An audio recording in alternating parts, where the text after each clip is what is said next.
स्वागत है masters of ग्योरिल्ला warfare में, जहां हम आपको ले चलते हैं उन महानायकों की दुनिया में जिन्होंने इतिहास के सबसे कठिन संघर्षों को जीतने के लिए गोरिल्ला युद्ध की कला में महारत हासिल की। आज की कहानी है एक ऐसे क्रांतिकारी नेता की जिसने केवल अपनी रणनीतियों और दृढ़ निश्चय से पूरे देश की दिशा बदल दी। मिलिए फिदेल कास्त्रो से, क्यूबा की क्रांति के नायक।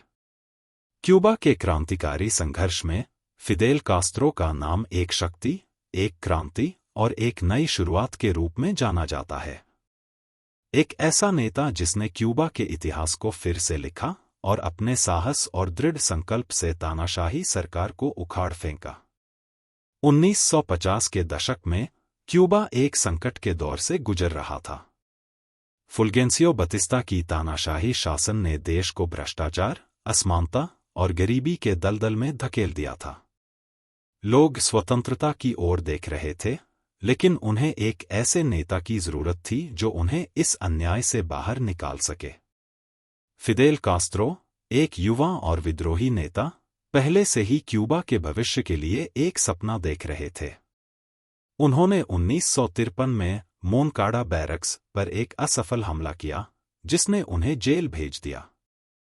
लेकिन यह उनकी कहानी का अंत नहीं था, बल्कि एक नई शुरुआत थी। जेल में रहते हुए कास्त्रो ने अपनी विचारधारा को और पुख्ता किया और एक नई रणनीति तैयार की, गोरिल्ला युद्ध।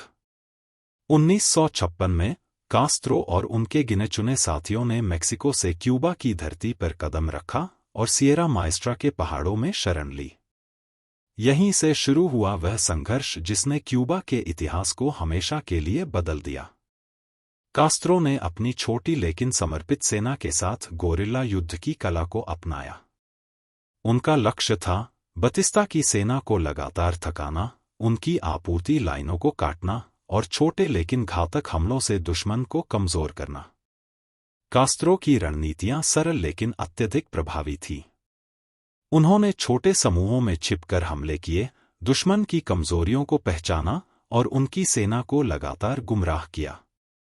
उनका विश्वास था कि संख्या से ज्यादा महत्वपूर्ण है रणनीति, मनोबल और सही समय पर हमला करना। कास्त्रो के नेतृत्व में उनके अनुयायियों ने असंभव को संभव कर दिखाया। धीरे धीरे उन्होंने ग्रामीण इलाकों पर कब्जा करना शुरू किया और जनता का समर्थन प्राप्त किया। बतिस्ता की सेना, जो पहले अजेय मानी जाती थी, अब खुद को असहाय महसूस करने लगी। 1959 की शुरुआत में फिदेल कास्त्रो की सेना ने हवाना की ओर कूच किया। उनकी जीत अब बस समय की बात थी। बतिस्ता सरकार धराशायी हो गई और कास्त्रो ने क्यूबा की राजधानी में प्रवेश किया। यह एक नई सुबह थी, क्यूबा के लिए और दुनिया के लिए। फिदेल कास्त्रो की क्रांति की सफलता ने न केवल क्यूबा को एक नई दिशा दी, बल्कि यह दुनिया भर के क्रांतिकारियों के लिए प्रेरणा का स्रोत बन गई। उनके गोरिल्ला युद्ध की रणनीतियों ने दिखा दिया कि एक छोटी सेना भी, यदि सही तरीके से लड़ी जाए, तो एक बड़ी और शक्तिशाली सेना को हरा सकती है।